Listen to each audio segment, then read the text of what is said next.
Are you both on Zoom as well as me calling you?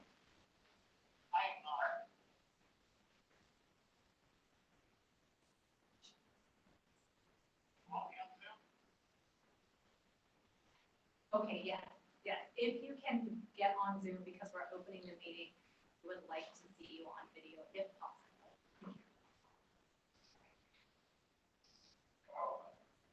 Want me on Zoom? If you can. All right, just give me a second.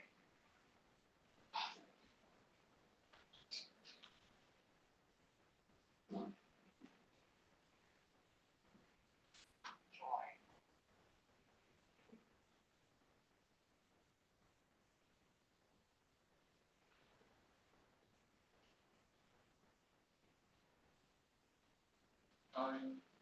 Hey, Carol. Hello. Oh, we've got two on. Yay, Dave's here. Oh, that's just his name. Yes, Alex, right? Yes, Alice. Nice to see you.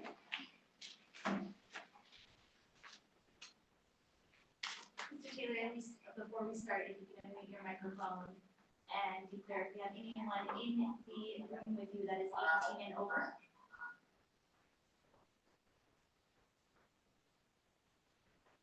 Gary, do you have anybody in the room with you that's 18 or over? If you can unmute your microphone before you respond. My cat's here, she's born. We'll take it.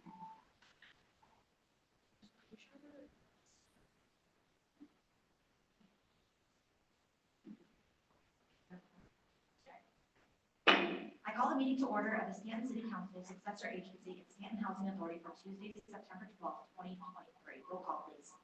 Council Agency Authority Member Taylor. Council Agency Authority Member Torres. Here. Council Agency Authority Member Warren. Here. Mayor Pro Tem Vice Chairperson Mann. Here. And Mayor Chairman Schauber. Mayor Schauber, are you there? Yes, I am. You hear me? I am here and I see you. And Mr. Schauber, if you can also please declare if you have anyone 18 years or older within the room with you? Yes or no? Mayor, do you have anybody in your room 18 years or older with you?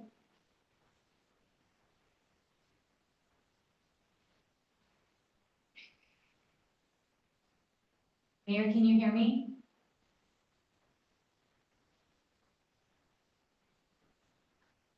My bride of 46 years, Jenny Schauber. Perfect. Thank you, Mayor. Public comment on closed session items. At this time, are there any public comments on any closed session items? Hearing none, I'll close public comment. Madam City Attorney, if you could please read the titles to be heard within closed session. Thank you, Mayor Pro Tem, Mayor, council members. There are several items on closed session today. The first is existing litigation, one case, Tina Pacific Residents Association versus City of Stanton, one public employee performance evaluation, the city attorney, in conference with legal counsel regarding anticipated litigation, one case. The members of the City Council will now proceed into closed session for discussion regarding closed session items 4A, 4C.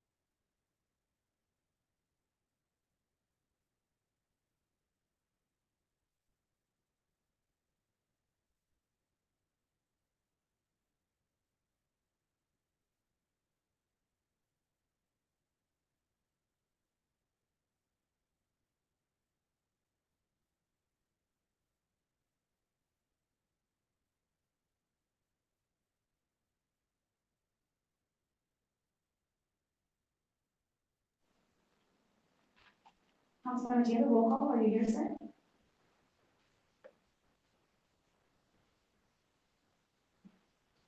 Mr. Taylor, if you can just mark you as here. Go ahead and mute your microphone. Little hard to hear. Are you here? I'm here. Thank you. Council Agency Authority Member Torres. Here. Council Agency Authority Member Warren. Here. Mayor Pro Tem Vice Chairperson Mann. Here. And I do not see Mayor Chairman Schauber. He should still be connecting, but at this time we're going to mark him as absent. Chief Dillman, would you please lead us in the Pledge of Allegiance?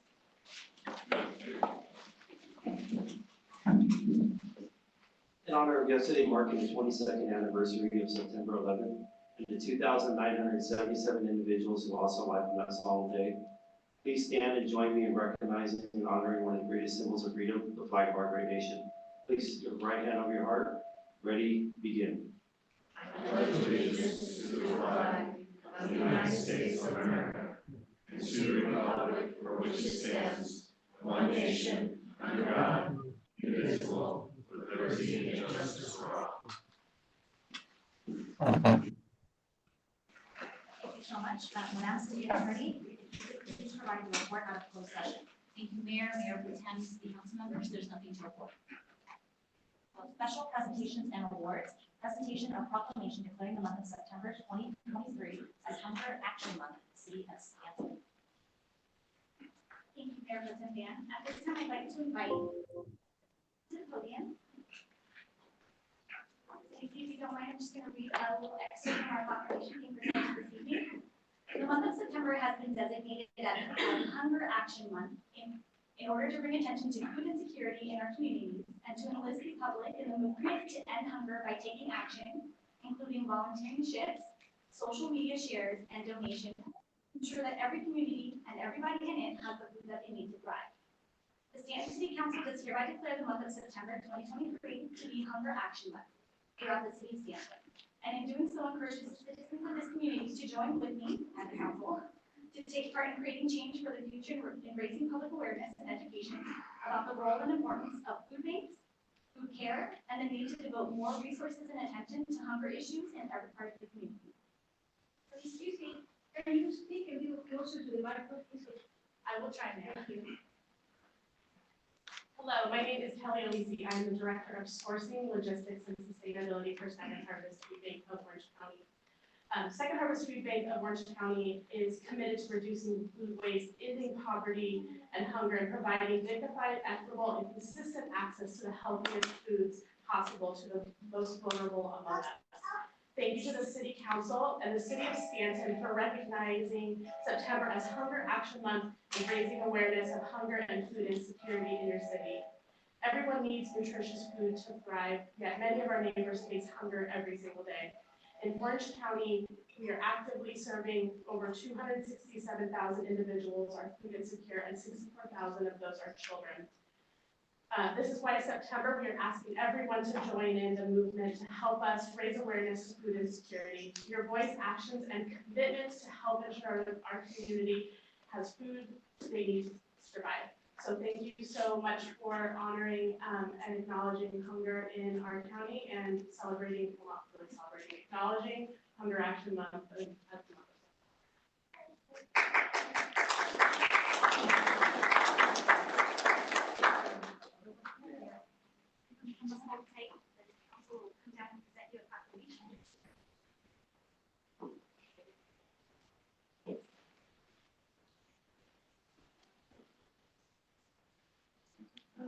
Photo, you just have to get a photo of the council.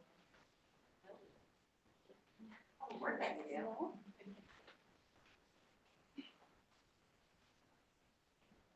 Yes. 1,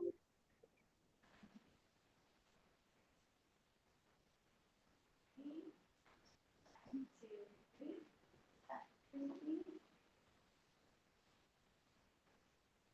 Ready? 1, 2,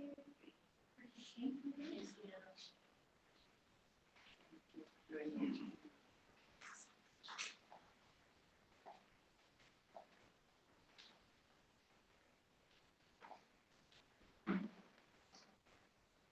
Right, consent calendar. At this time, has there been any public request to pull any item from the consent calendar for separate discussion? Ms. Mayor Pro Tem, we have none. At this time, is there any member of the public who wishes to provide public comment on any item within the consent calendar? Hearing none, do we have a motion? I'll move it. Thank you, Mr. Torres. City Clerk, roll call, please. Yes. Ms. Mayor Pro Tem, Ms. Mayor Pro Tem Schauber. Yes. Ms. Mayor Pro Tem Dan. Yes. We have a motion by Councilmember Warren, a second by Councilmember Torres. I will now proceed with roll call vote. Council Agency Authority Member Torres. Yes. Council Agency Authority Member Taylor. Yes. Council Agency Authority Member Warren. Yeah. Mayor Pro Tem Vice Chairman Van. And give me one moment, I see our mayor here.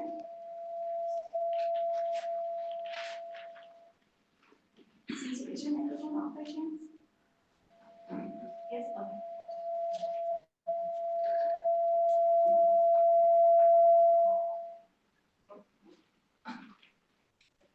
So wireless electronic devices, so.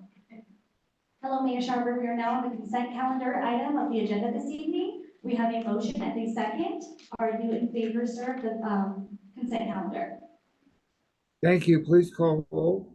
Oh, first let's report out of closed session.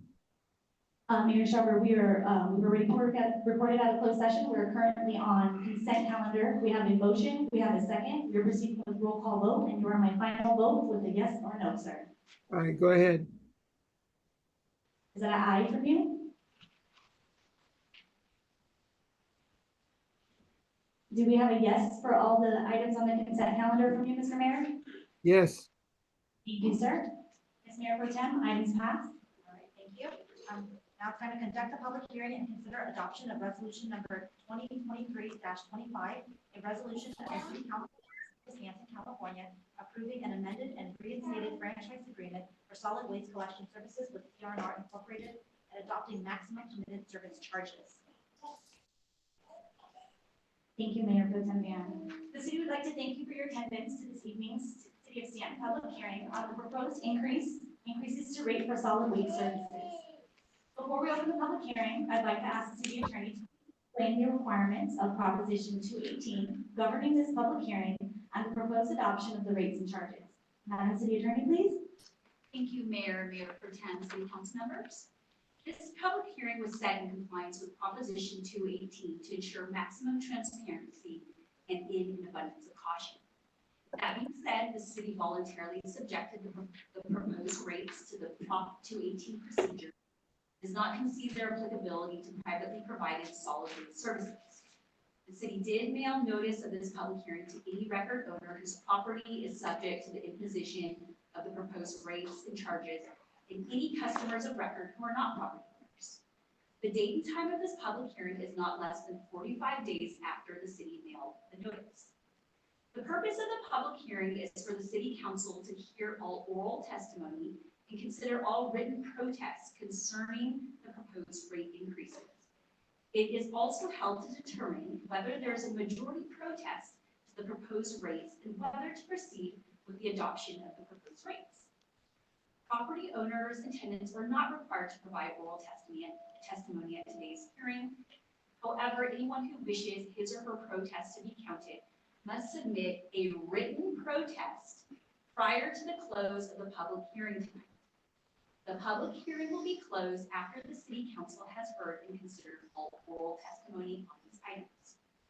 If written protests against the proposed rate increases are presented by a majority of the owners of the identified parcels upon which the charges are to be imposed, or tenants directly liable for the payment of the charges, the city council may not impose the rate increases. If there is no majority protest, the city council may impose the rate increases. Pursuant to state law governing Proposition 218, in determining whether a majority protest exists, only one written protest per parcel may be counted.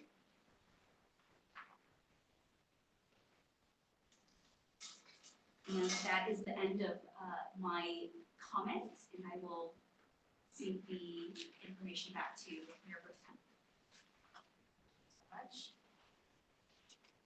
Thank you.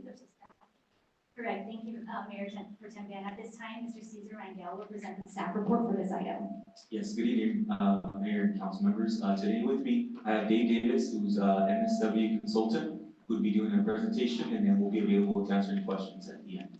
Thank you. Good evening, Mayor, Mayor Pro Tem. I'm David Davis. I'm the founder and president of MSW Consultants. Sir, I'm so sorry to impose it. Can you please turn that microphone on? All right. There's a little switch up top. There you go. So, It takes a minute to click on, you just tap the level, do the test run.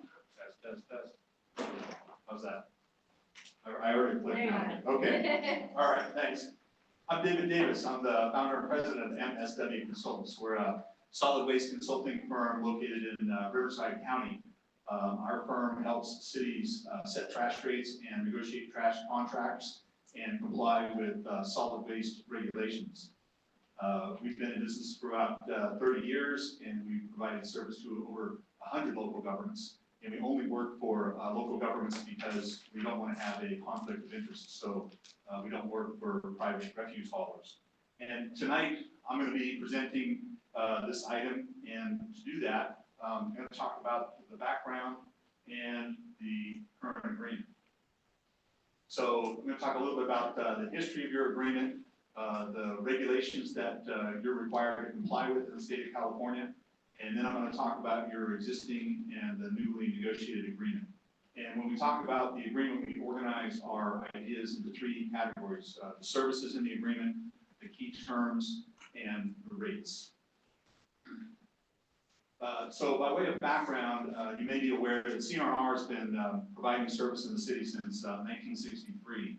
The current agreement that governs the relationship between the city and CRNR at the moment was amended and restated in 2012, and then it's been amended 3 times since that. Once in 2015, another time in 2016, and another time in 2021.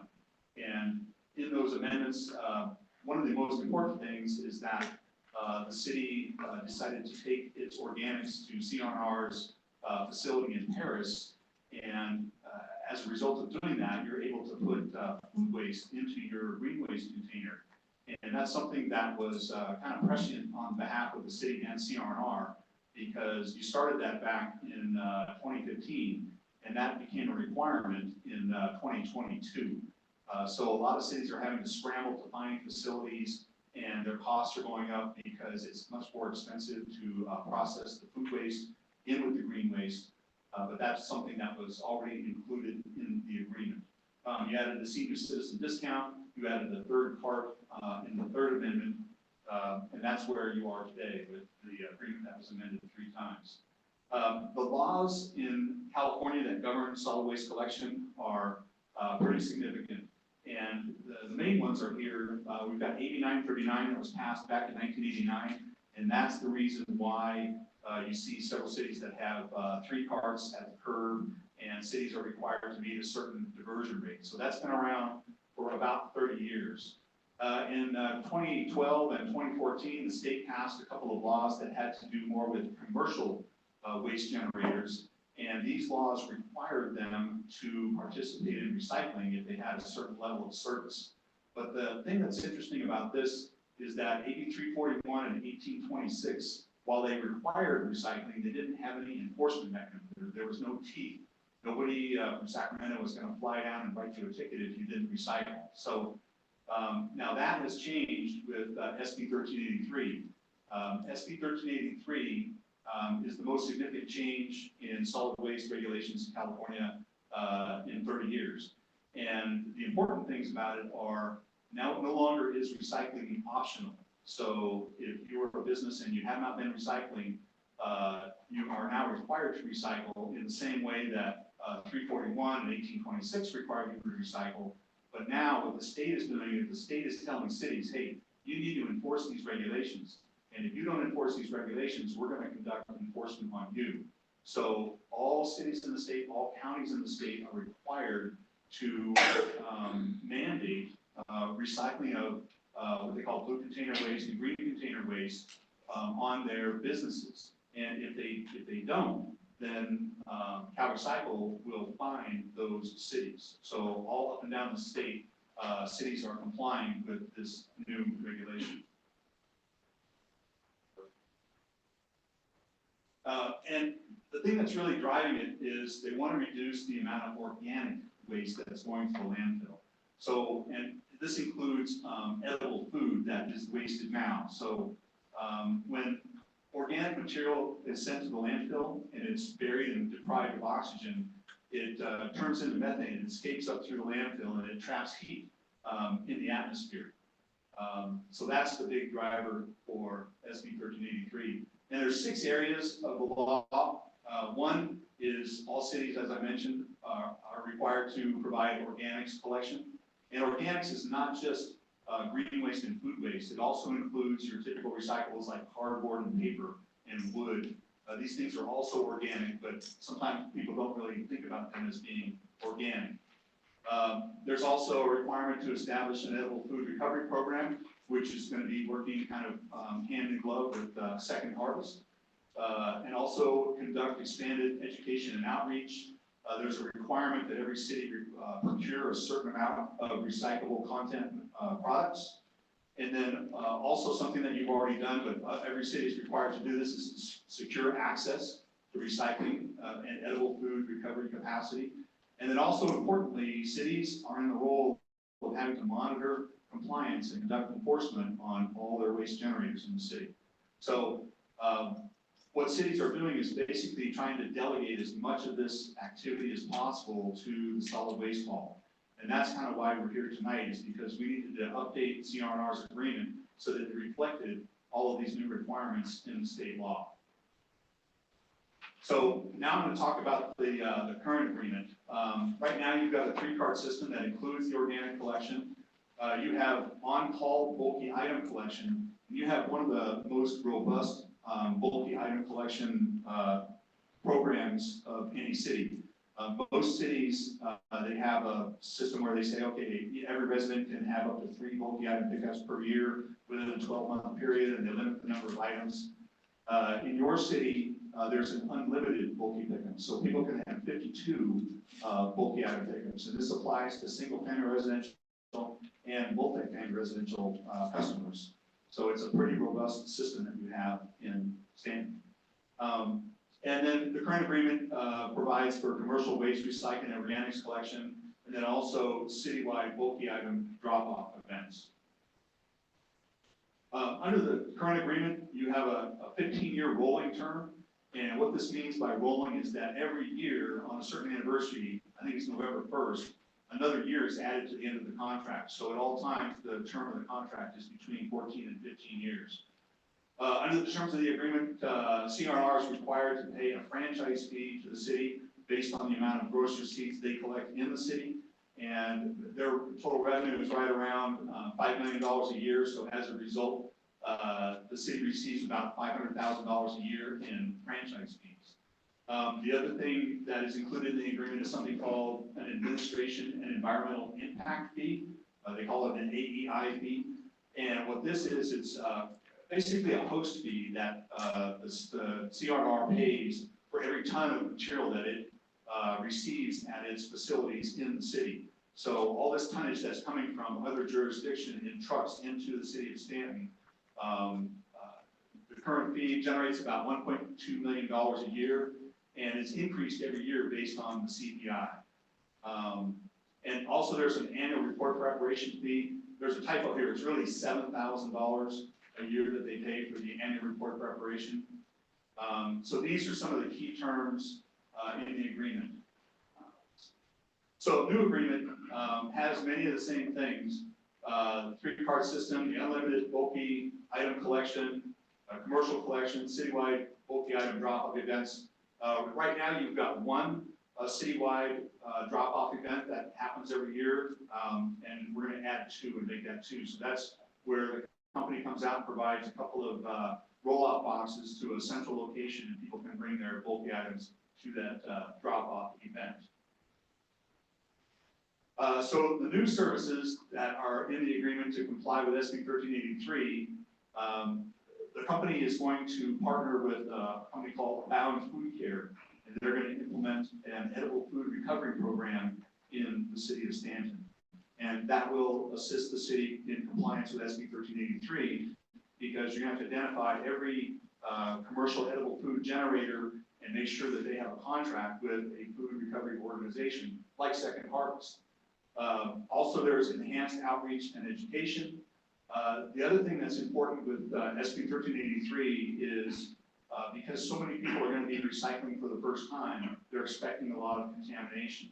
So there's a pretty robust contamination monitoring and minimization program in SB 1383 that the city is delegating to the hauler. It's really the city's responsibility, but a lot of cities delegate that to the hauler. And that involves actually looking in the containers on a audit basis to make sure that people are properly sorting their material. And contamination is not just putting trash in with your recyclables. Contamination under the new law is also putting recyclables in your trash. So they do this by doing waste evaluations or route reviews. Also, there's a part-time recycling coordinator that's going to be dedicated to the city of Stanton. And then also the company is going to assist the city with meeting its procurement goals and procuring organic content products. Some key terms under the new agreement, the AEI fee is going to increase. There's a cap, so every year it goes up by the CPI, the per ton rate. And in the current agreement, that rate is capped at $2 per ton. And under the new agreement, that cap is going to be raised to $3 a ton. So over the course of the remaining 15 years of your agreement, that's going to generate an additional $6.3 million in host fees that are going to be paid to the city as a result of this new contract. There's also a new SB 1383 program fee that CRNR is going to pay to the city, and that's going to be $150,000 every year during the term of the contract. So over 15 years, you'll get $150,000 a year that you don't have in your current agreement. The franchise fee is going to remain at 10%, and the annual report preparation fee, well, I guess the old one was $6,000, the new one is $7,000. And then also, importantly, there's a competitive rate guarantee. So what CRNR has agreed to is they're going to increase their rates for these SB 1383 programs, but they've agreed to cap those rates based on the median of 13 cities in North Orange County. So every year, the rate can go up by the CPI, and if the rate doesn't reach that cap, then it stays where it is. But if the rate bumps up against that cap, then it's reduced. So the city's kind of getting the best of both worlds, where the rate increase is only limited to the CPI, but if that increase in the CPI bumps up against that cap of those 13 cities, then it gets capped at that median of those 13 cities. So this is the rate adjustment that we're talking about now. The column at the left shows the type of service, and these are the most common types of service. These are the rates that most people pay. The commercial sector pays a myriad of rates based on the size and frequency of their containers, but a lot of people have a 3-yard bin once a week, and that's what the rate you see for the commercial rate. So in July of 21, this column shows what the rate became effective as of July 21. So it was $23.35. In July of 22, it went up to $25.35, and now we're proposing that it go up 3.7% to $26.28. And that's based on the increase in the CPI. So the residential rate is not bumping up against that median of those 13 cities. That's different with the commercial rate. So the commercial rate, for example, in the Prop 218 notice, all the commercial rates were raised 8.3%. And the most common level of commercial service, or a 3-yard bin once a week, would have gone up to $189. But because that $189 was above the median of those 13 cities, it's going to be capped, and it's actually going to be $184.37. So the city's going to get kind of the best of both worlds there. And here's what it looks like compared to other jurisdictions. Now, what this graph shows is the total rate for a single family customer for these other 13 cities. And the bars are organized into a dark blue shade and a light blue shade. And the light blue shade is the amount of fees. So what we're trying to compare here is not the total rate that's paid in the city. We're trying to compare the amount that's paid to each hauler, what the hauler keeps. So, for example, in Stanton, that highlighted in yellow there, the light blue section, that represents your 10% franchise fee. So these bars are organized according to the amount that the hauler keeps. So you can see that you're below the median there in the range of these 13 cities. The commercial, now we've got two rates for Stanton here. The one towards the right is the one that would have been adjusted based on the CPI. And then the one that's highlighted or outlined in yellow towards the left, that is the actual, that's the $184 I talked about earlier. That's going to be actually implemented because it bumped up into that cap. So what this shows is that the city's going to get all the services that it needs to comply with SB 1383. It's going to get another $150,000 a year in program fees. It's going to get a recycling coordinator half-time dedicated to the city. It's going to get another $6.3 million in revenue over the life of the contract. And its rates will never exceed the median of these 13 Orange County cities. So with that, the recommended action tonight is to approve the rates that were notified to all the people and approve the agreement. And then these rates would be effective September 1st. I'll be happy to answer any questions, and then also here tonight are representatives from CRNR. Thank you so much. I will go ahead and open public hearing. If you don't mind, I'm gonna go through some of the procedures prior to doing that. We'll now move into the public hearing and public comments portion of the meeting. The public hearing will be conducted in the following manner. 1, the city council will open the public hearing for any person wishing to speak on this item. Please note that in addition to Prop 218 hearing, this item includes consideration of a resolution to adopt an amended and restated franchise agreement and solid waste rate increases. Anyone wishing to provide public comment on this resolution should do so at this time as well. 2, after all oral testimony has been heard, the city council will close the public hearing. Only those written protests submitted prior to the close of the public hearing will be accounted for. 3, a speaker's comment shall be limited to 3-minute aggregate time period. So you will have 3 minutes at the microphone to speak on the subject matter. If a previous speaker has already addressed the items you're going to speak on, you are not required to state them as well, and you do have the opportunity to waive the right to speak if you do so. So I know that some have submitted cards, but if someone already spoke on something that you've already felt covered what you wanted to speak on, you can let the mayor pro tem know that you no longer wish to speak. To facilitate the discussion, any questions from the speakers will be not answered during the public hearing comment, and council can speak to that during that time. Mayor pro tem, thank you so much for your time. All right, I will now open the public hearing. Madam City Clerk, has there been any written testimonies received on the subject matter? Yes, we did get 2 public comments on the item through email, and those are presented to you on the dais this evening. And for public consideration or consumption, it's available at the front next to the agenda items if you wanted to take a look and view those as well. Thank you, Madam City Clerk. At this time, are there any members of the public wishing to provide public comment on this item this evening? I know that we did receive one blue request to speak card from Melissa. She's in the audience, so you're welcome to come up and speak. So Ms. Melissa, you can move that microphone to whatever's comfortable for you. We do ask that you do speak into the microphone once your turn is cut off. And we do have 3 minutes once you speak your name. Thank you. Good evening, everyone. Thank you for letting me speak. My name is Melissa Saldonia. I live at 738 Syracuse here in Stanton. I wanted to draw your attention to the specific language under the public hearing and protests, because as I heard the attorney mention, she said no, only written protests would be allowed. However, the language here says written protests may be submitted. It does not say that they are required to be submitted. So therefore, I came here to speak orally at my protest because it didn't say that it was required.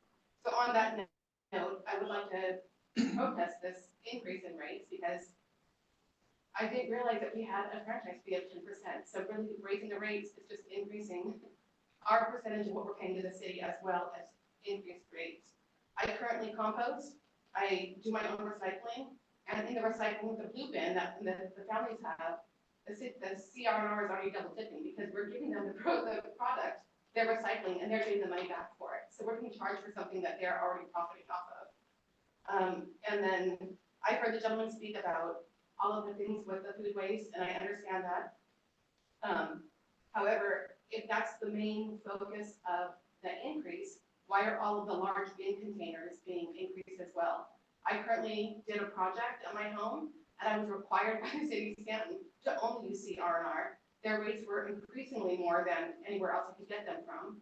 And it was a fortune of money that I paid out of pocket because the city of Stanton mandated that I use only CR&R. And I think that's a ridiculous thing to do to the consumers of this city. And I guess my last comment was, I guess I mentioned it already, the franchise fee. The franchise fee is 10%.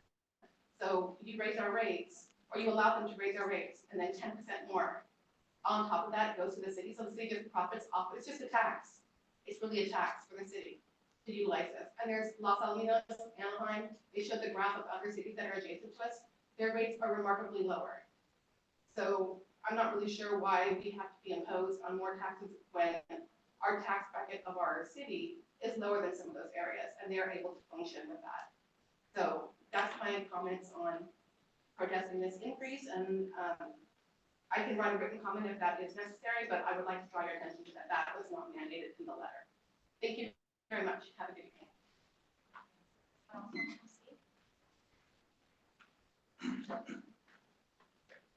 Hi. State your name and you can unmute it. Okay, thank you so much.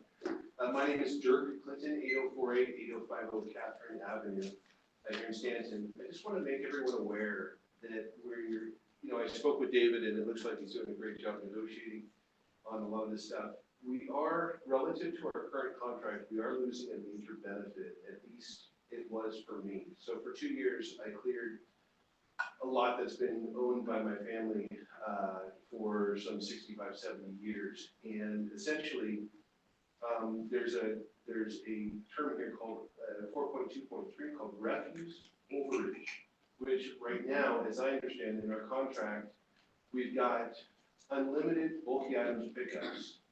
And in each bulky items pickup, there can be 4 bulky items. In lieu of one of those bulky items, and again, this is unlimited Tuesdays and Thursdays, and I really used that, for a period of about 2 years, from 2020 to 2021, 2022.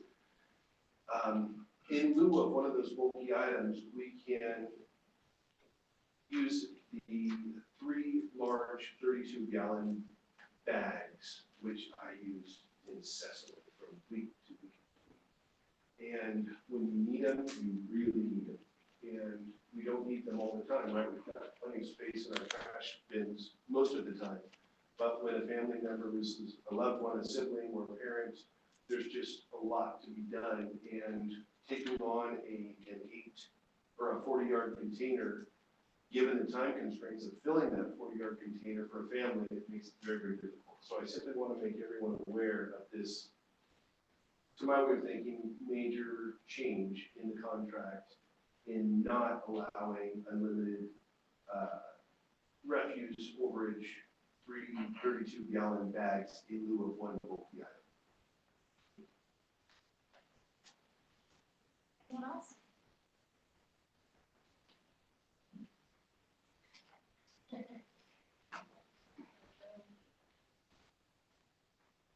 Gosh. If you know you, but if you please speak your name and you can have 3 minutes. I turned in a thing.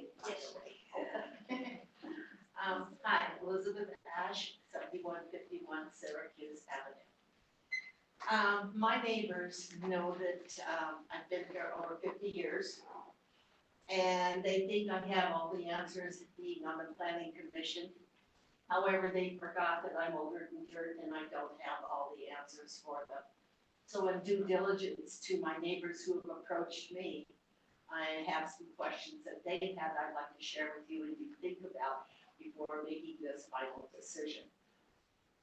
I don't mean to waste your time, but it is important to listen to what our residents want to say. The first thing is the memo that came out was the prices would be effective September 1st, which I heard from the gentleman here. I'm assuming that's a billing cycle, but it really doesn't show good faith to the residents to have a public hearing on the 12th and have something to be effective 11 days earlier. It kind of says like we've already made our decision, so just, I try to downplay that with them, but there's some of my neighbors that are a little upset about that. Also, I had one neighbor who asked, what is the amount additional cost to CR&R for all this laws that have come through? So what's their additional cost? Because in the folder, which was beautifully put out, a lot more legal than I prefer to go to, but there was no mention of, okay, you want 93 cents more, but what's the dollar amount here? Is it costing you 93 cents more, or is it costing you 40 cents more? And then you're keeping the 50 cents, and that puts a little bit of fog in some residents' ideas in their heads. Now, I don't know if you can publicly list amounts of dollar amounts, but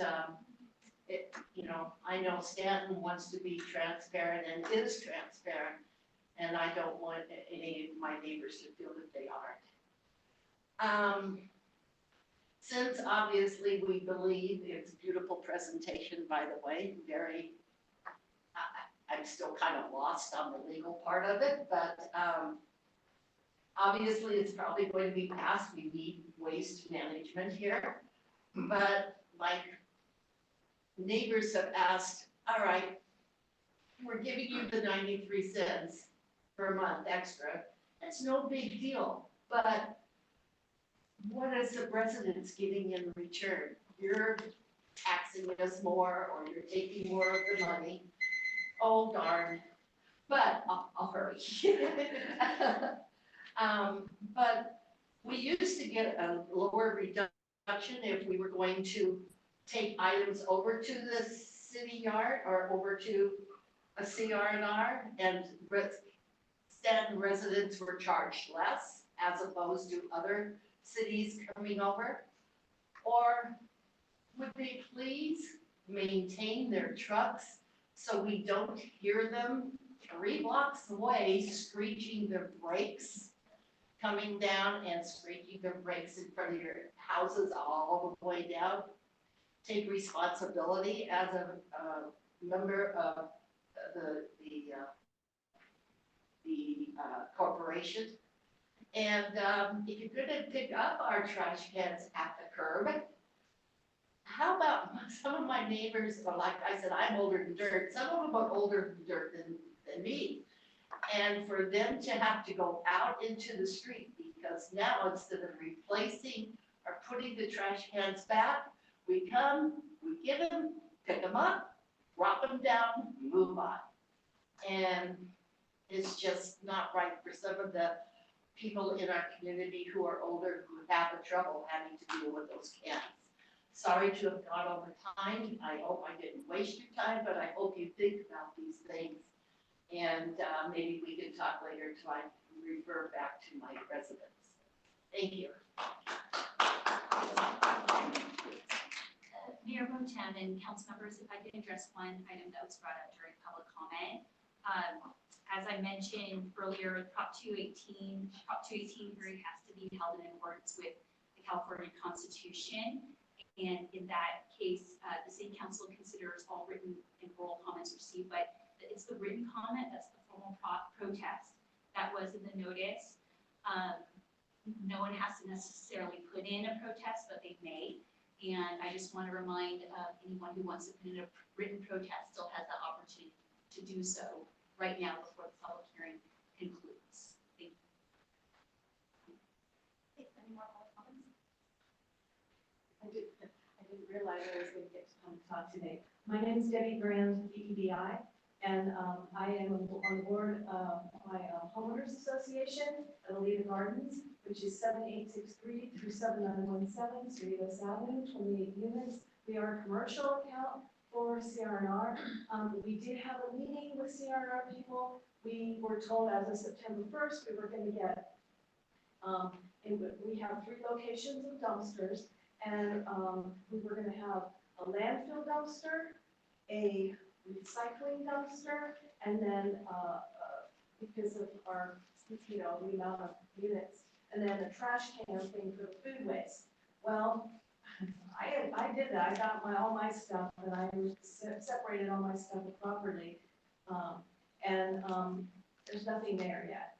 So I eventually, and even though they're all bagged up separately, I put them all in the dumpsters that we have, just regular, everything trash. So, and I also noticed that commercial accounts are going up 8.3%, but are we gonna be charged for that since we don't even have our dumpsters and trash can yet? I mean, we'll get our residents to do it, we will, because we've been letting them know and giving them information, and some of us are environmentalists like me, so I totally understand the whole thing of this, but I just wanna make sure that why didn't we get our dumpsters and cans, you know, by September 1st, so we can start the process and then we can start nagging our residents. Thank you. Anyone else like to speak at this time?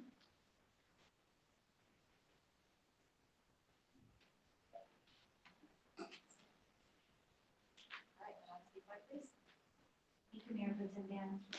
Hearing and seeing no others who wish to speak, the city council is prepared to close the public hearing. Before the council proceeds with the closing of the public hearing, I'd like to provide any member of the public who wishes to submit or withdraw written protests the opportunity to do so now.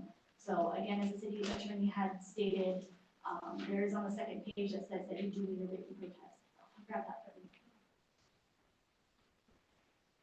Thank you.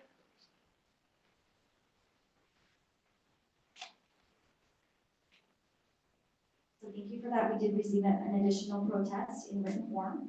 Once the public hearing is closed, the city council may no longer accept any written protests on the proposed rate increases.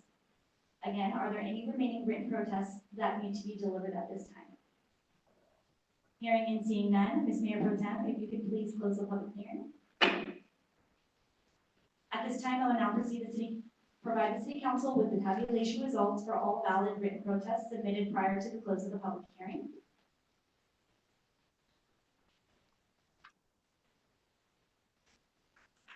So at this time, to close the public hearing, we have received a total of 5 written protest letters and 7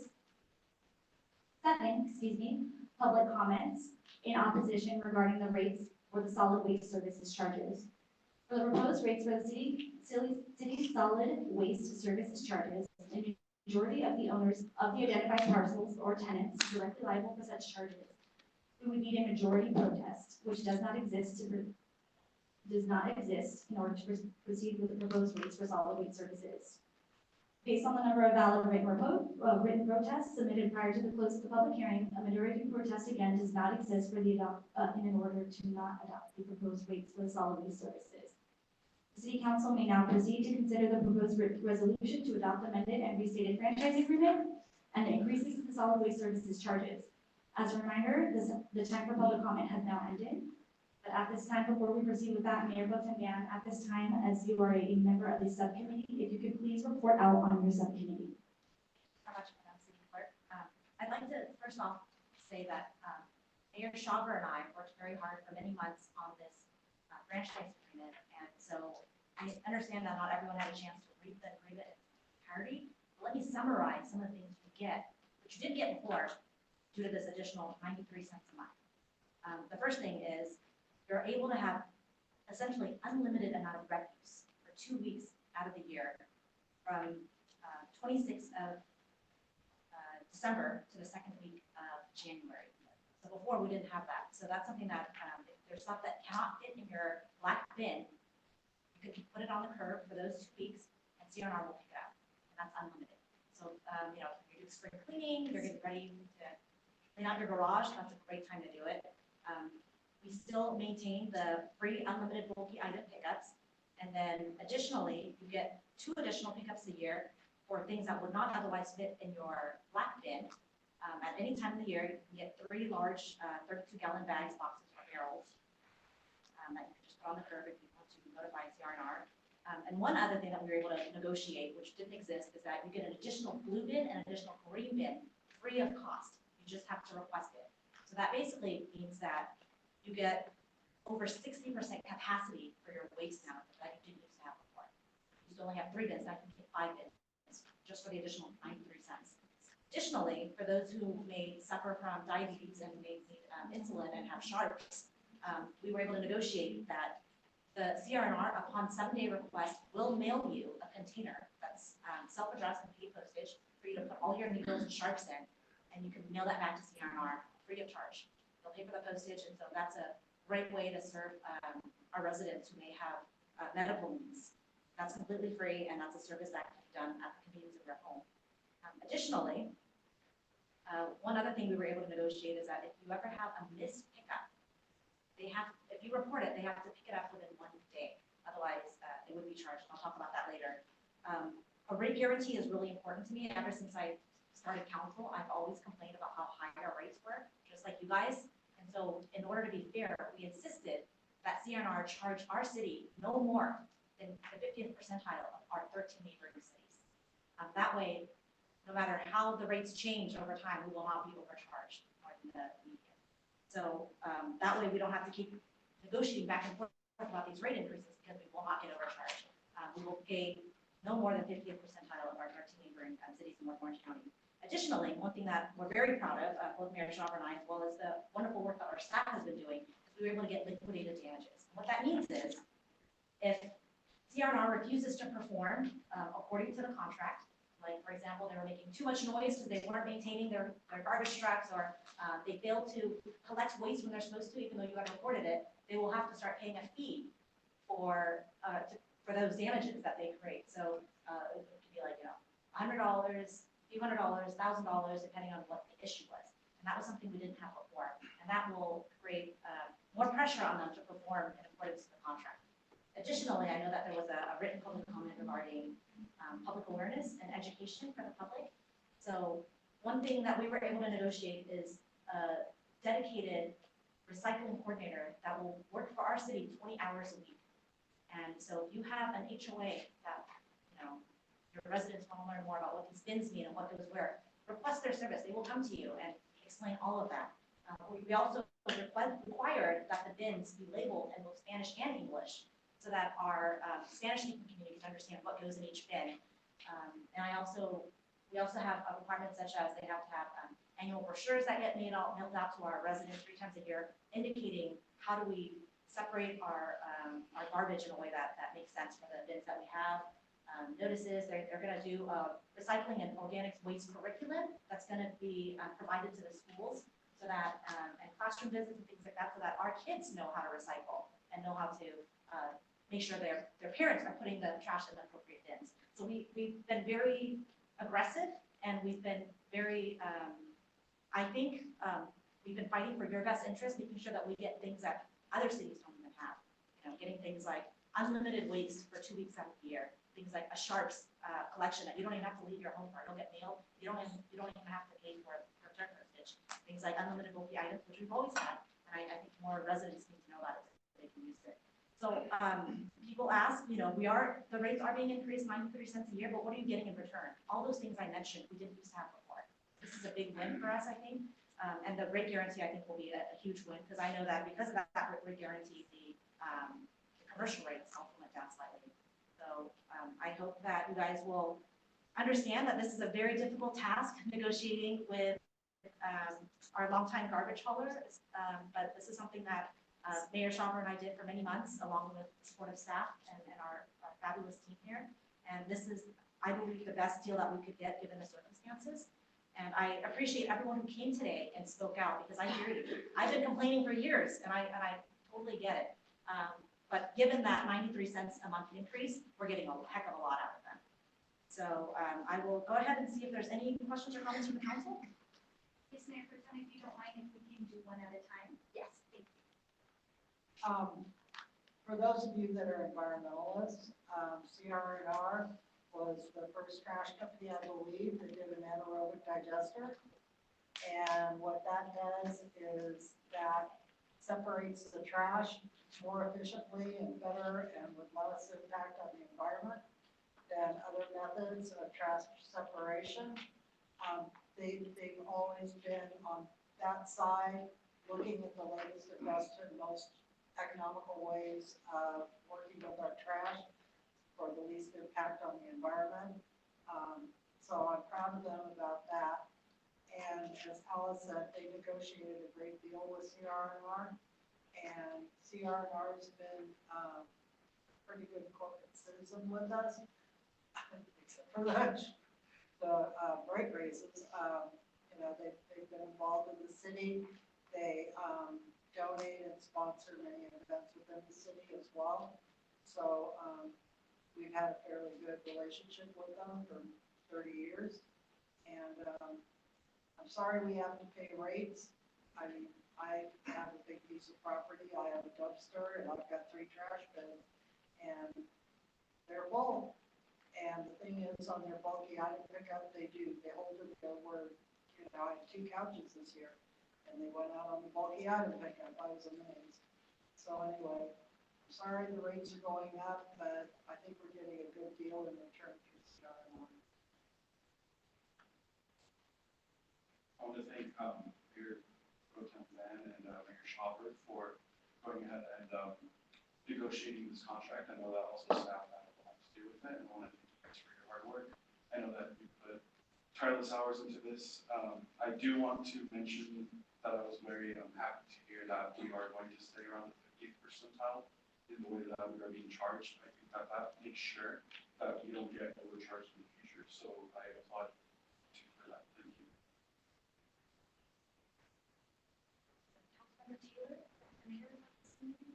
Councilmember Taylor, at this time, would you like to speak on this item? If you could go ahead and unmute your microphone, sir.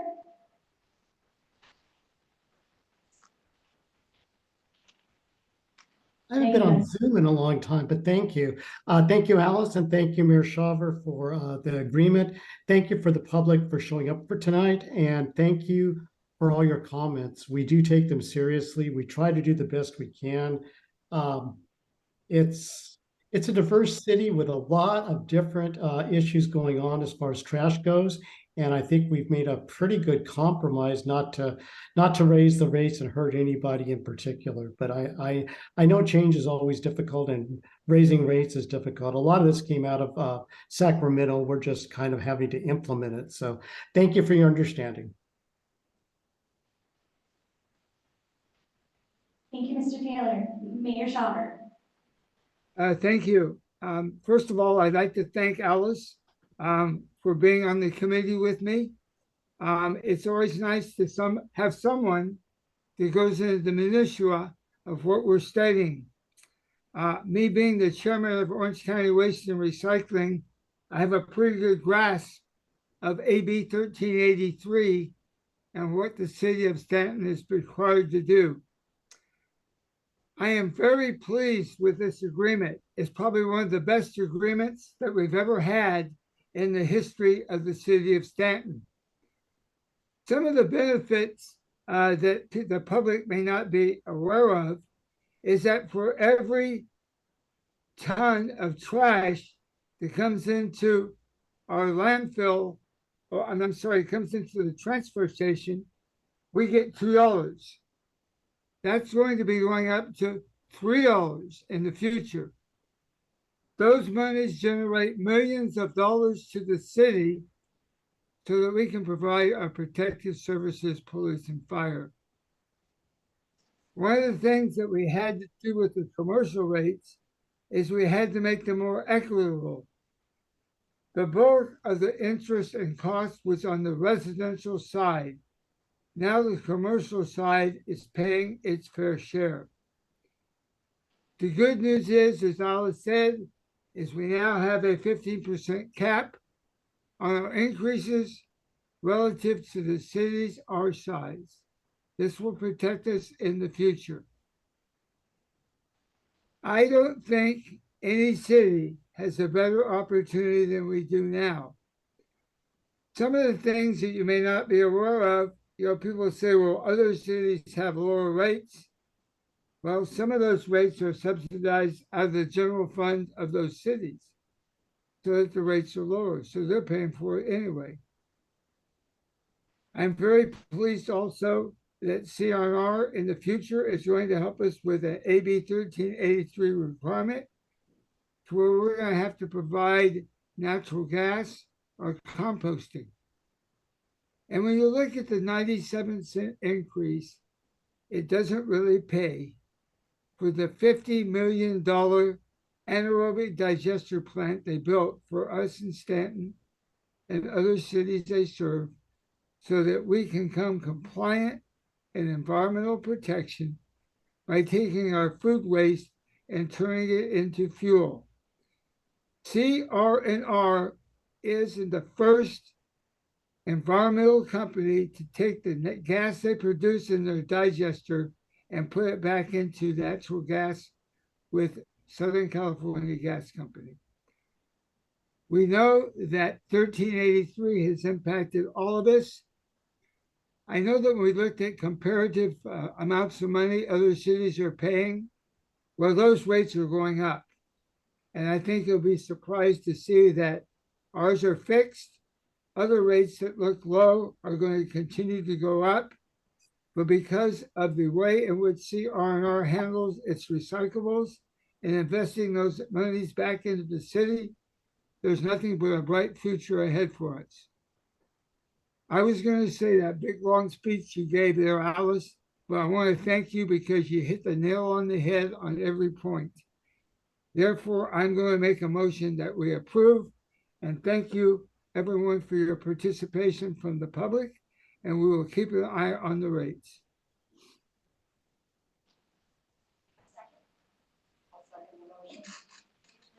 Madam City Clerk, roll call please. Thank you, Mayor Pro Tem Van. Councilmember Flores? Yes. Councilmember Warren? Yes. Mayor Pro Tem Van? Yes. Councilmember Taylor? Yes. Mayor Shelburne? Yes. Hearing all 5 ayes, item passes.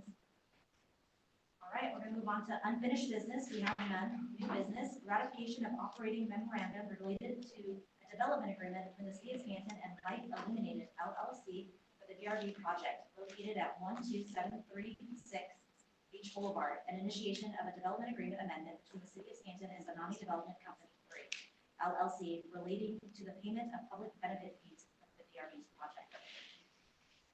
City Attorney, please. Thank you, Mayor Pro Tem, City Council members.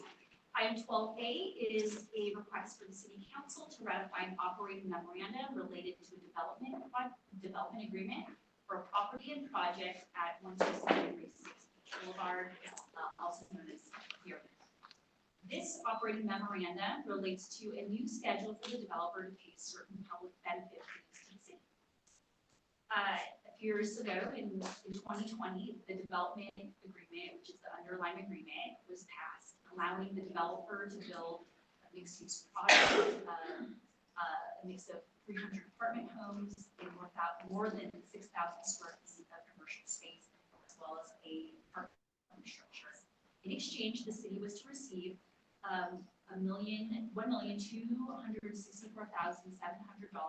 impact fees and public benefit fees at the time of certificate of occupancy issued by the city. Again, this project was passed in 2020 at the height of the pandemic, in which there were supply chain issues, disruptions, manpower issues, uncontrollable construction costs, very high interest rates. And so recently the developer had asked the city to commit to a different payment schedule, which the development agreement allows for. So the operating memorandum before the city council for considered ratification includes that the city would pay half of that fee in development impact fees and a portion of the public benefit fees by August 31st. The remaining balance of those half of the public benefit fees would be paid in monthly installments beginning April 1st, 2024, in the earlier of 5 years after that, or when certificates of occupancy are provided for the project at called Big Z, which is located also on beach, and that would be used as collateral for ABR. So this is a balanced operating memorandum that balances the needs between the public need and a valued development partner who has greatly improved that corner of the city of Stanton. With that, I'm happy to answer any questions. Sorry, I left out one important part. The payments would be paid with interest at 4%, which is comparable to the city's investment return. Thank you. Are there any questions or comments from the public? Any questions or comments from the council? I have a question. Go ahead, Mr. Mayor. Okay, thank you. First of all, I just want to say how pleased I am with the city council's support of one of the new major projects in our community, the VRV. The VRV is going to continue to bring a breath of fresh air and life into the city of Stanton, also continuing to support Rodeo 39. I'm also looking for the next step after VRV, and that is Cloud House. These are the types of developments that are going to continue to bring people into our community, to bring young people into our community, and to make our city a successful residential and commercial mix. I want to thank the staff on working diligently on putting this agreement together, and therefore I'm going to recommend a motion for approval. Thank you, Madam Vice Mayor.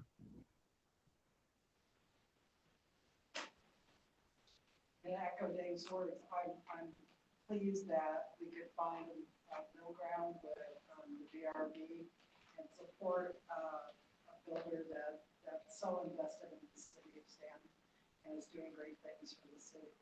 And so as long as we're getting the same interest on our money, I'm happy to be helping the developer and help them get their projects done on time. So I will second Dave's motion.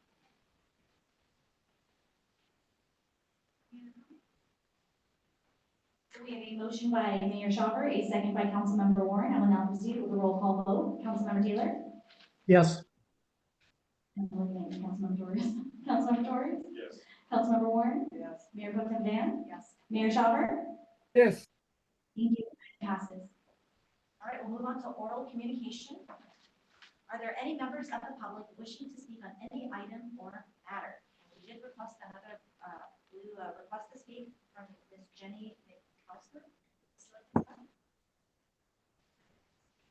If you just speak your name into the microphone, you do have 3 minutes. The only thing is that. Good evening, my name is Jenny McCausland, and I live on Western Avenue between Cody and Wall Road.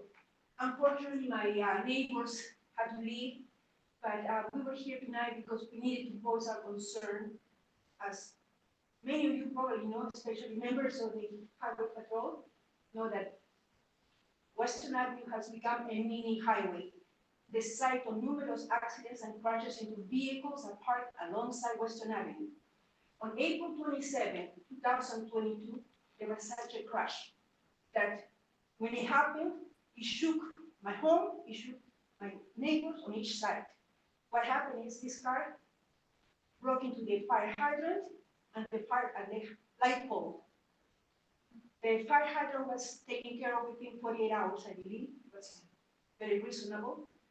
But 17 months later, the light pole remains in the dark.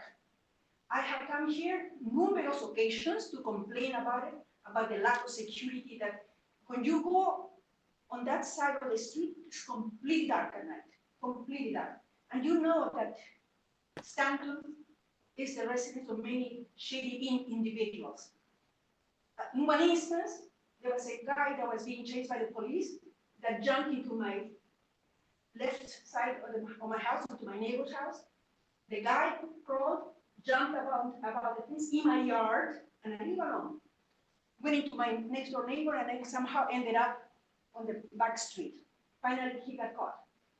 So knowing that, I came and complained, my neighbors came and complained several times, and our concerns remain unanswered and ignored. And I find offense into the city council, the mayor, not paying any attention to our concerns, are being ignored.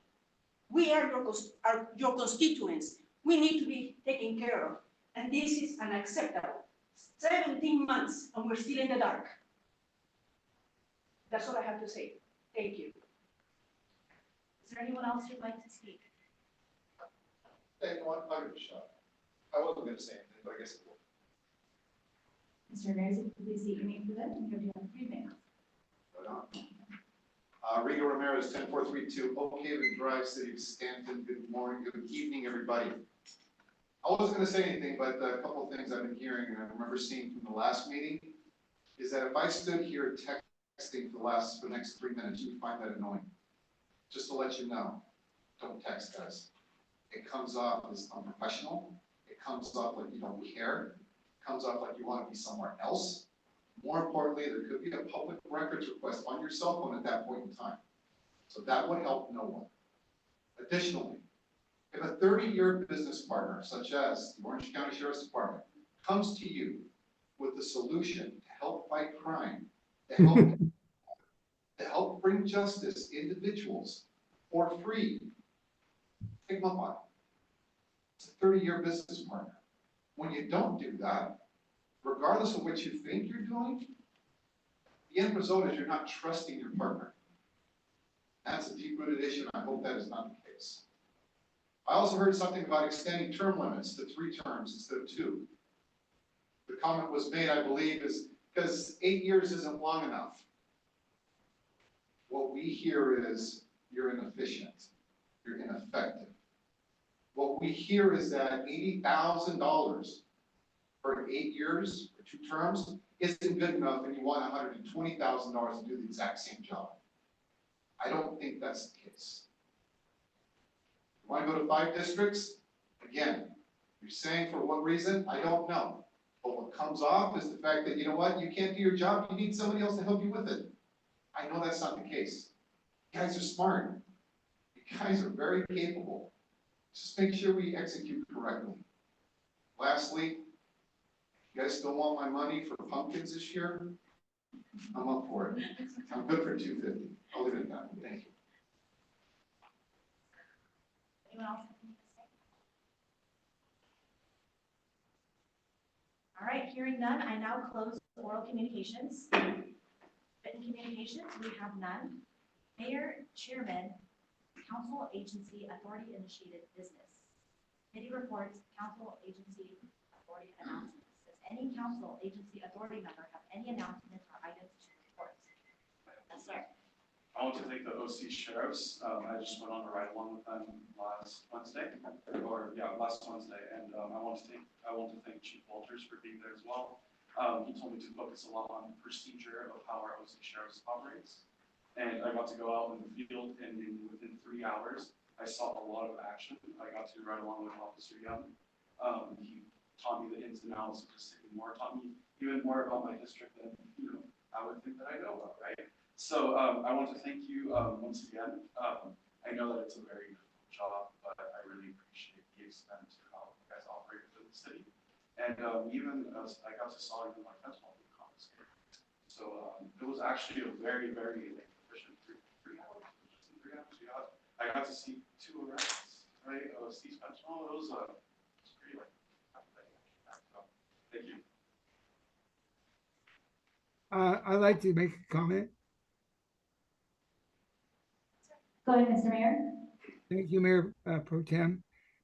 First of all, I want to give a shout out to my guys, the paramedics at 46. We have the best paramedic unit in Orange County Fire Authority. As you know, I needed their help recently, and they performed beyond the expectations that I could even imagine. Being in the OCFA for over 28 years, I understand completely what those challenges are, and they were up to the task. I've already had a chance to thank everyone at the station, and Chief Doman, please pass that on to everyone else. To my fellow council members, thank you very much for your support. I want to tell you that you are all doing a stellar job. I appreciate the fact that the city never lets us step when I step down for a while. You guys do a great job. Hannah, your entire staff working with the city council has done an exemplary job, not only this month, but the preceding months. It just shows you that we're all a team. And when one member of the team is not there, the rest of the team takes over. Alice, you are a remarkable mayor. You're doing a great job on the podium. You're poised, articulate, and you really represent the city well. And I appreciate you filling in for me. It means a great deal to me. This Friday, St. Polycarp Fiesta. Friday, Saturday, and Sunday. If you go away hungry, you have nobody's fault but your own. That event, of course, has been co-sponsored by many of our local businesses and you, the council. Also, I have a food drive this Saturday at Stanton Park. Remember, we're the only city left that does a citywide food drive that also incorporates our neighboring cities. Again, kudos to everyone. My thanks and appreciation for your thoughts and prayers. And thank you again, everyone. I appreciate each and every one of you. I also have a couple of announcements. The first is the Orange County Housing Authority is opening up their waiting list for those who are interested in applying for Section 8 housing. This will start on September 18th at 8 a.m. and it will close on September 29th at 11 a.m. This is a once-in-a-decade opportunity. So if you know anyone at all who resides or works in Orange County, excluding certain cities like Anaheim, Rutherford, that fits certain income requirements, notably low income, please apply. It's like buying a lottery ticket.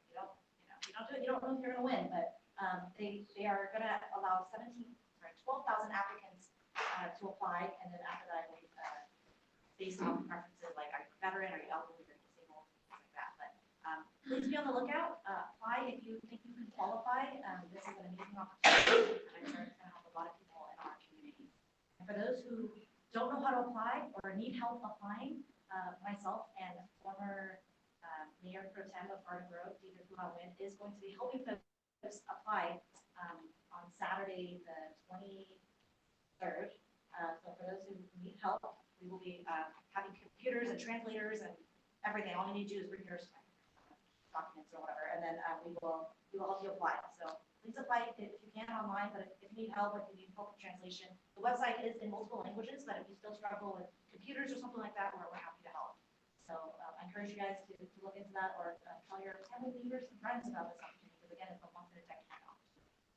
Secondly, myself and State Senator Josh Newman and the OC Autism Foundation is co-hosting a Mid-Autumn Festival. This is our 4th annual Vietnamese Children's Music Festival at Stafford Central Park this year. So it'll be from 10 a.m. to noon. And we're doing what we do every year, which is we're giving out 1,000 free moon cakes, lanterns, and goodies for anyone special.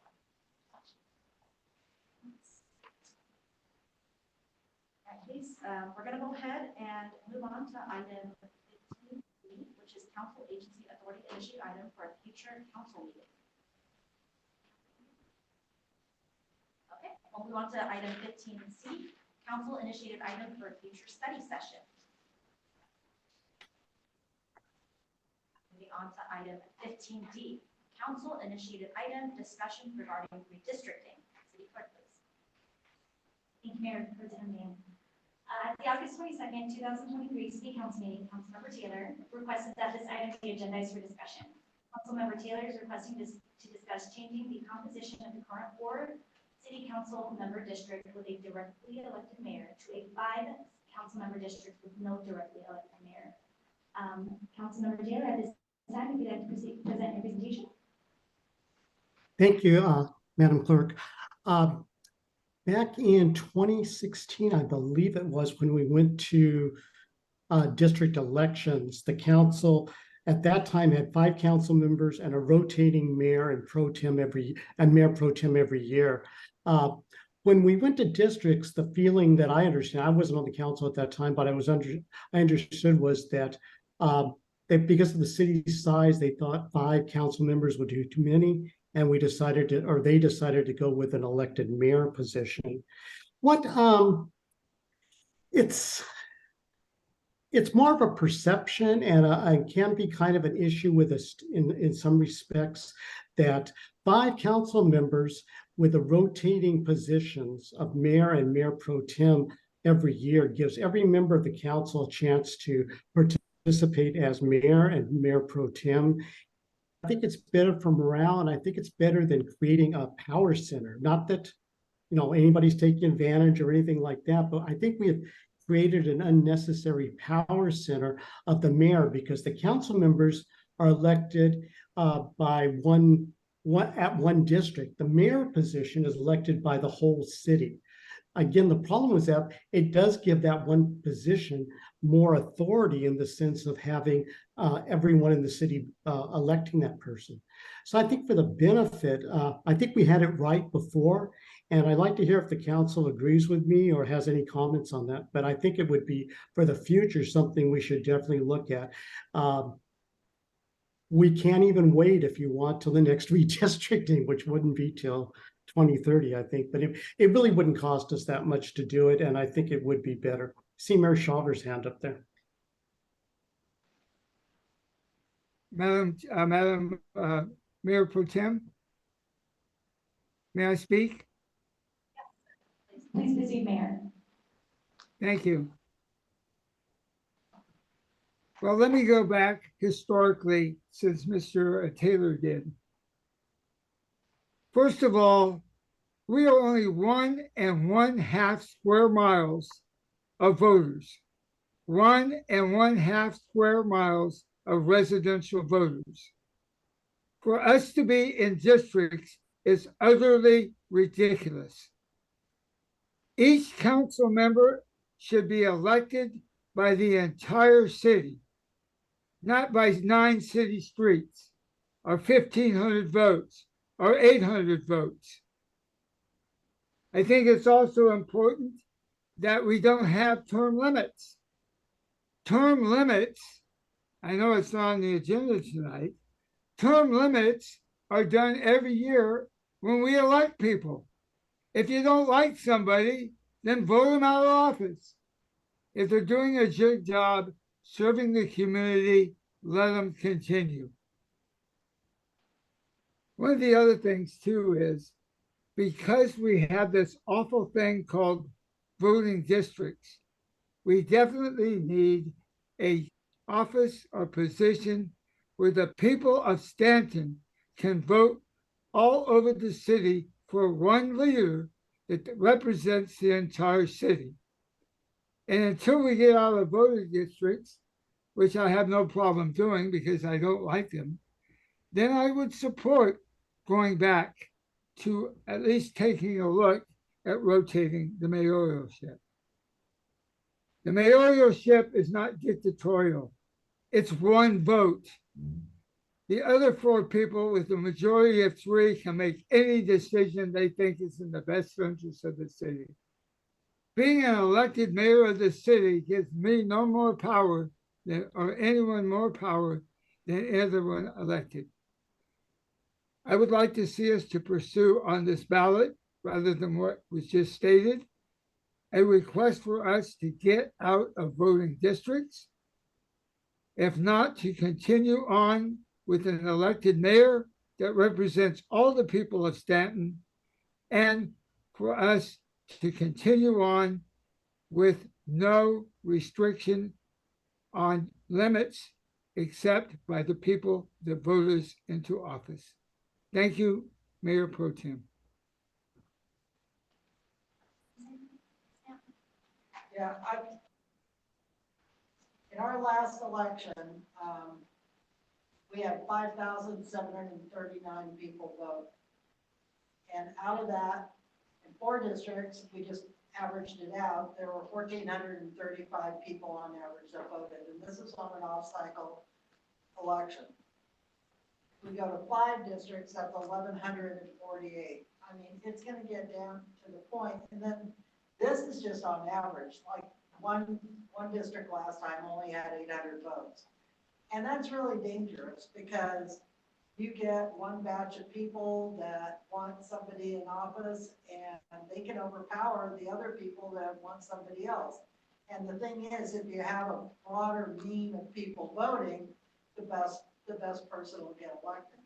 So I don't like drilling Stanton down to where it's virtually, yes, well, I'm councilwoman for my block and you're councilman for your block, and we'll see how it does. I think keeping the 4 elected council people and the mayor is a good format for now. I mean, we did just fine when we didn't have districts at all, and it's really sad that that's happening to every city in California. But the mayor doesn't have any more power than we do. And, you know, he's just another civil servant, you know, trying to make things better. So I think keeping the 4 districts and the mayor is a good way to go.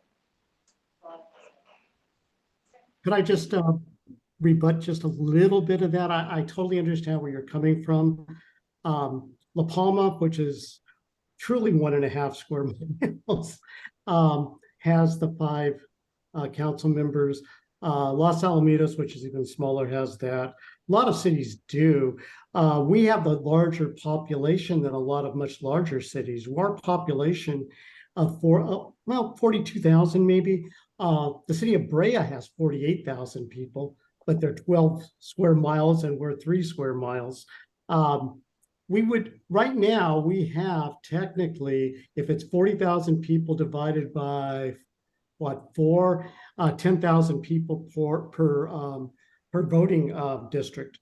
If we change back to the way we used to be, it would be 8,000. So it's not a really a big stretch in that sense. But I will definitely go along with what the council wants on this. I just think I just have some disagreements with it, and I think we're better represented by people voting for each council member. Oh, and the other point is we can't go back to district elections because we'll be sued. It'll cost us a fortune in legal fees, and there's not one city in California that has won, even though there's some cities that are charter cities. They've all lost. Huntington Beach lost recently. They lose every time. Palmdale, Lancaster, they spent like a few $1 million on it and they lost. So there's no going back on that unless the government changes in Sacramento. So thank you. Thank you. I just wanted to say really quick, I do agree with Councilmember Carol Warren about keeping the mayor at large and having 4 districts. But I will say that I'm surprised at council today for trying to disparage what districting has done for our community. Not only has districting opened the opportunity for people to run, right, with a less barrier entry for money, but it also gives more representation to our voters.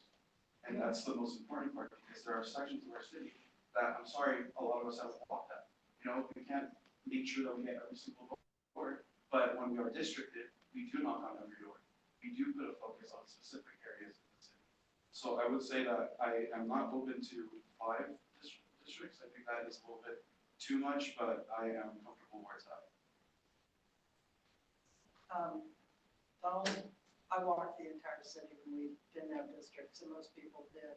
But the thing is that we have the same amount of council people then. It's just we all turn through. Anyway, the one thing I wanted to make note of with Mr. Taylor is we have 17,784 registered voters.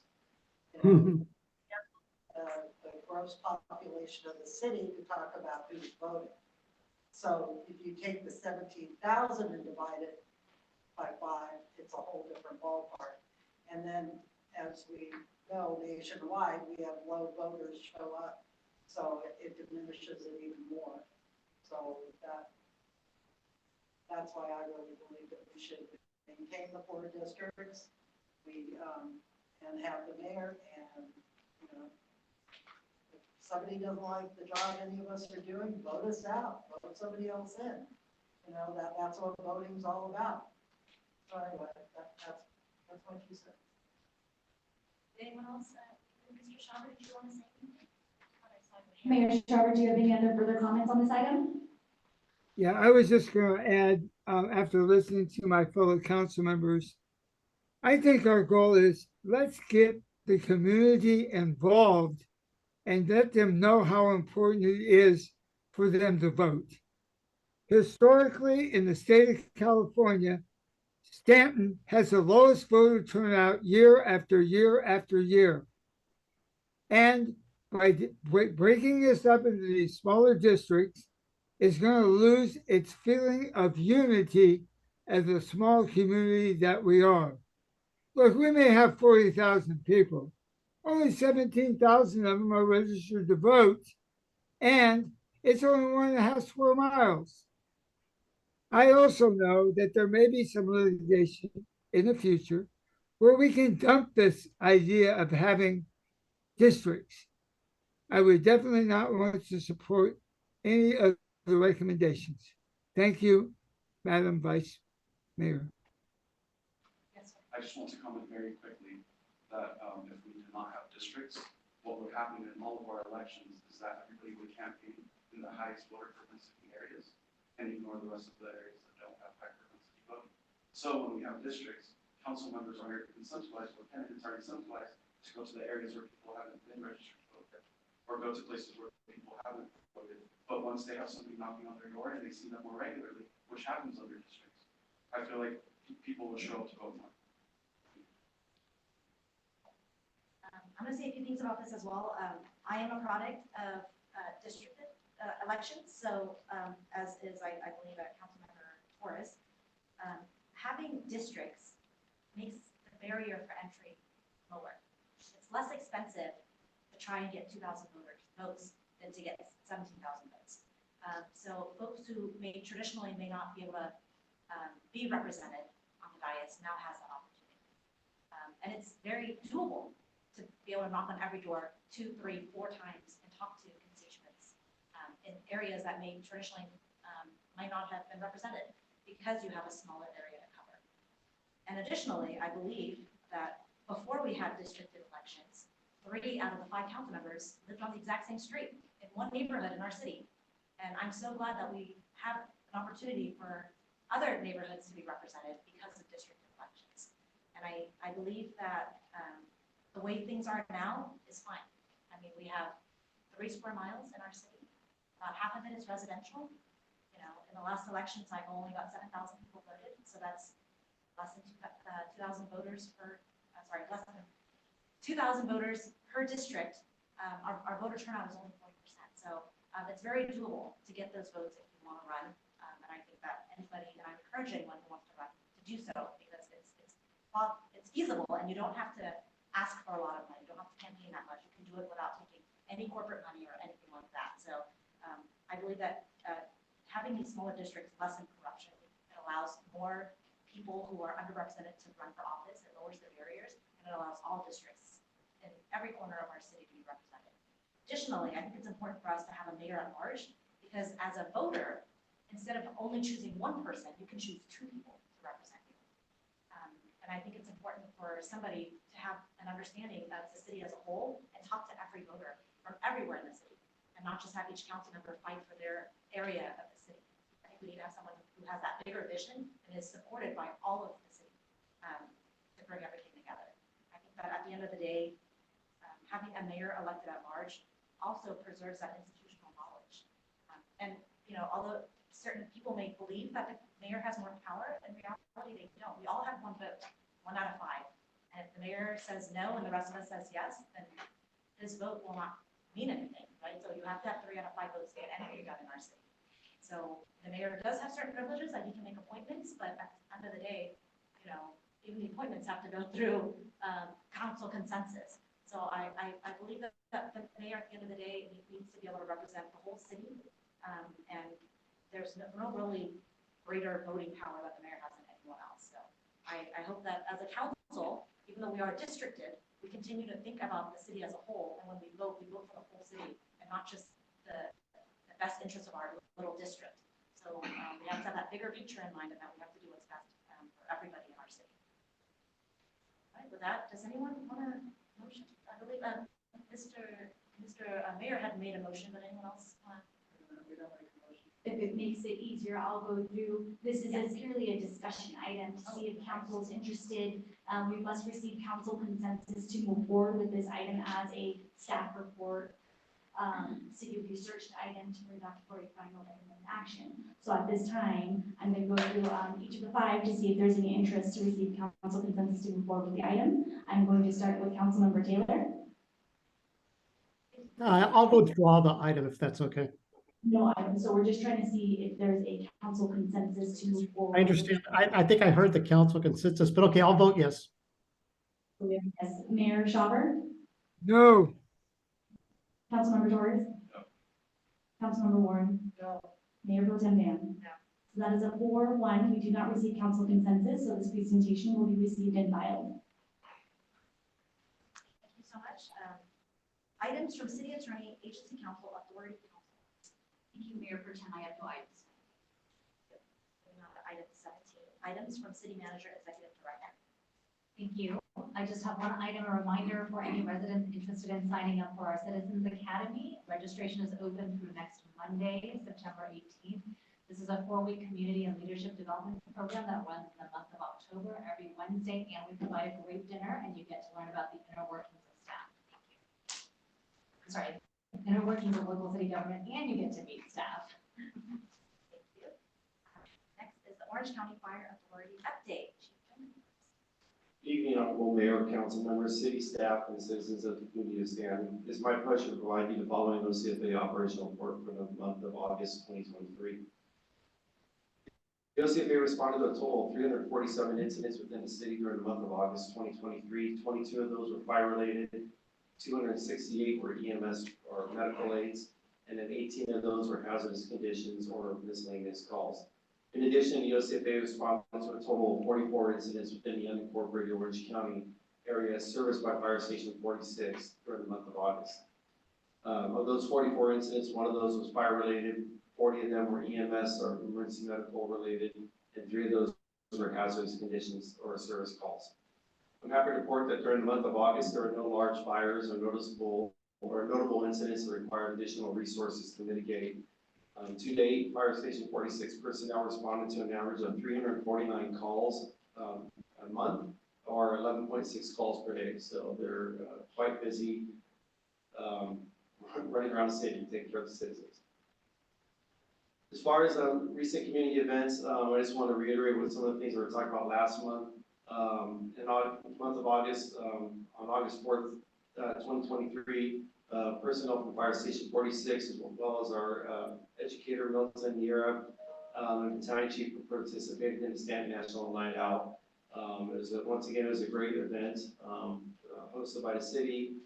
I'd like to thank the city of Stanton for our partnership with them. And I know the crews had a fantastic time interacting with the both city staff and the public. During the month of August, the OCFA, we focused our safety messages were based on water safety barriers, beach safety and outdoor activities. Our social media posts were related to drownings. It was related to drowning happens in seconds. That included the public service announcement and videos, as well as on outdoor activities, and then activities related to vegetation management, dead and dying plants for our wildland prone areas. The month of August was, on the whole, was a very busy month for the OCFA. During the month of August, we saw the fires in Northern California sparked by multiple lightning strikes. We also had the devastating Maui wildfire, unfolded on television. And then as well as citizens and communities in Southern California were preparing for Tropical Storm Hillary. During that time, as part of the California Master Mutual Aid System that the OCFA participates with, we committed multiple resources to assist our local, state, and federal partners. This included sending 3 human remain detection canine and handler teams over to Hawaii to assist with the location of missing persons, and as well as 2 additional firefighters to support the FEMA Urban Search and Rescue mission over there. Up until the fires assigned in Northern California, we had over 20 firefighters working in single-like overhead positions, assisting management teams, and as well as we assigned 1 hand crew with 22 personnel to the wildfires. For our local support of Tropical Storm Hillary through the Cal OES pre-position, the OCFA pre-position the following resources. We have 15 members of our incident management team on standby. We have one Type 1 state swift water team with 16 firefighter staff. We have one Type 6 engine strike team with 22 firefighter staff. We have one hand crew with 22 firefighter staff, 2 dozers and helicopters. All of these resources were, as I stated, it was a pre-position agreement through Cal OES, where Cal OES actually covers all of the personnel costs, lodging, meals, and any logistics to support those members. And we're available not only for the community of Orange County and the citizens, but also available to go and respond anywhere in the state.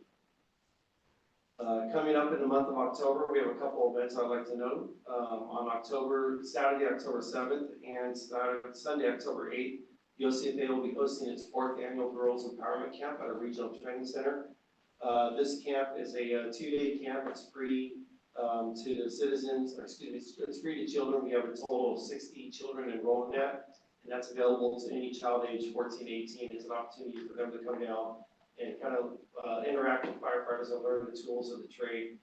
They get to, operate hose lines, climb ladders, get to see what kind of a day like we use as one of the outreach program, as well as our cadet program to help recruit young adults or children who are going to soon be young adults and interested in the fire service.